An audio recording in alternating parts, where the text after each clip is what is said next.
શું પોલીસ પાસે કોઈની પણ જિંદગી છીનવી લેવાના સત્તાધાર લાયસન્સ છે?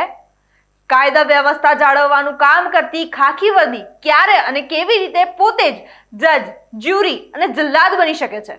બિહારના ભોજપુરમાં બનેલી ભરત તિવારી એન્કાઉન્ટરની ઘટનાને દેશની સમગ્ર કાનૂની વ્યવસ્થા અને પોલીસ પ્રશાસનની કાર્યશૈલી સામે અતિ ગંભીર અને સળગતા સવાલો ઊભા કરી દીધા છે. સોશિયલ મીડિયા પર વાયરલ થઈ રહેલા વિડીયોમાં સ્પષ્ટ દેખાય છે કે આરોપીએ પોતાની પિસ્તોલ પોલીસ તરફ ફેંકીને કાયદાની સામે સરેન્ડર કરી દીધું હતું. છતાં પણ સ્પેશિયલ ટાસ્ક ફોર્સ દ્વારા તેના પર સીધું ફાયરિંગ કરવામાં આવ્યું. આ કોઈ ન્યાય પ્રક્રિયા નથી.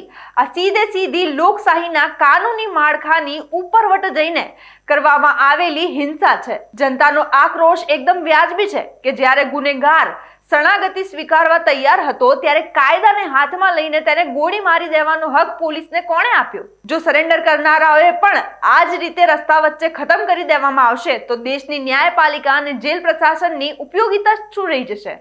પરંતુ સવાલ એ જ રહે છે કે 2014ના સર્વોચ્ચ અદાલતના આટલા કડક નિયમો હોવા છતાં ખાખી વર્દીધારીઓ વારંવાર કોર્ટ અને કાયદાને નેવે મૂકીને એન્કાઉન્ટરના નામે પોતાની અદાલતો ચલાવવાની હિંમત લાવે છે ક્યાંથી?